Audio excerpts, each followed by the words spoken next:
জুলাই ও August মাসে কোটা সংস্কার আন্দোলনকে কেন্দ্র করে নির্বিচারে মানুষ হত্যার সঙ্গে জড়িতদের দ্রুত বিচারের আওতায় আনাসহ গুরুত্বপূর্ণ 5টি সিদ্ধান্ত নিয়েছে আইন মন্ত্রণালয়।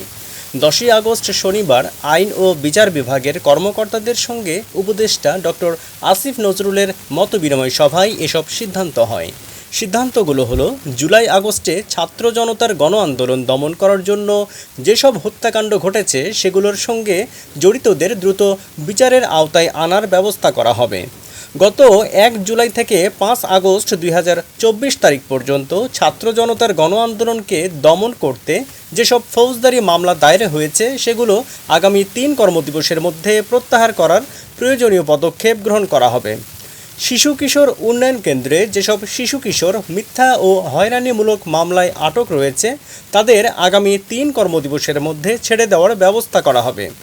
সন্ত্রাস দমন আইন ও সাইবার নিরাপত্তা আইনে দায়েরকৃত মিথ্যা ও হয়রানিমূলক মামলাগুলো দ্রুত প্রত্যাহার করার ব্যবস্থা করা হবে।